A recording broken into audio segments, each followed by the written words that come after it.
The gurney burst through the ER doors at 2:14 a.m., fluorescent lights stuttering overhead like nervous eyelids. I was already moving before the nurse said my name. Then I saw her face, my daughter, unconscious, skin pale in that way that doesn't belong to sleep.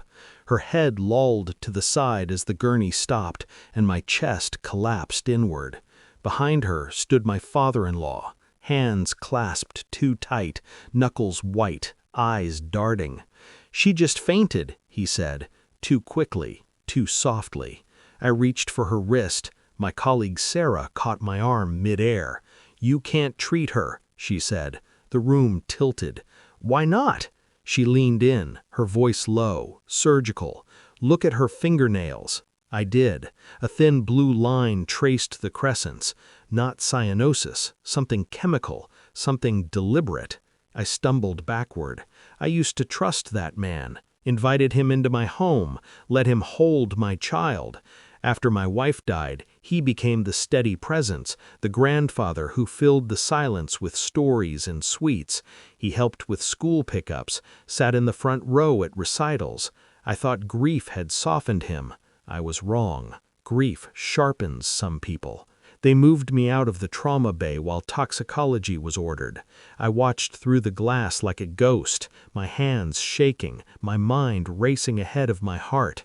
Sarah wouldn't meet my eyes. She didn't have to say it. The blue line, the faint chemical odor, the delayed response. Poison. Not an accident, not a feint, a dose calculated to look like one. I remembered the way he insisted on being alone with her that evening, the way he flinched when the paramedic asked what she'd eaten. The tremor in his voice wasn't fear, it was anticipation. My daughter lived, barely. The antidote arrived in time. They said it was luck. It wasn't.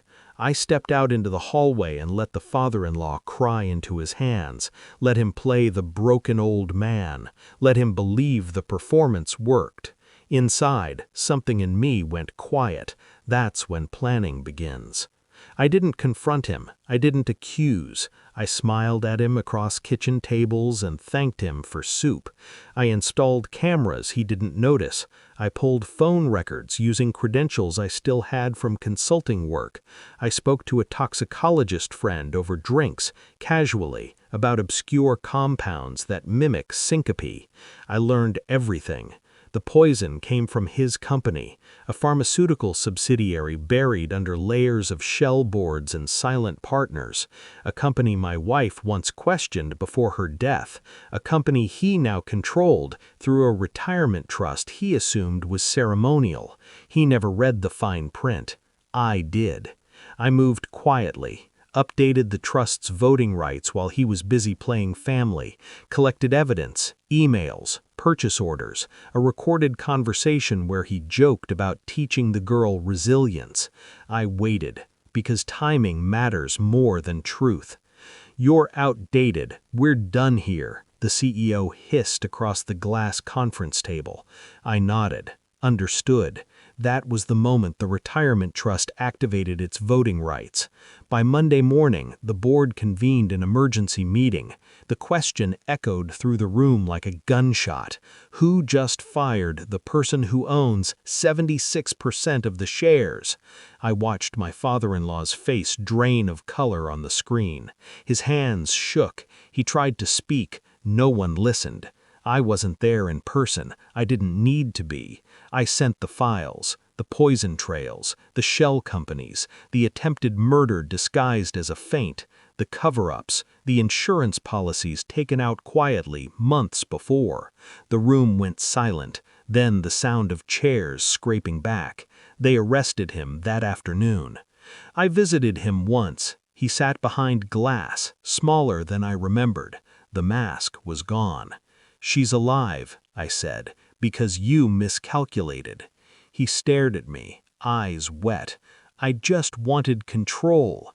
I leaned in. "You had it. You lost it the moment you forgot who I was." I left before he could apologize. Apologies are a currency I no longer accept. My daughter sleeps peacefully now. The blue line faded. The fear lingers, but it no longer owns us.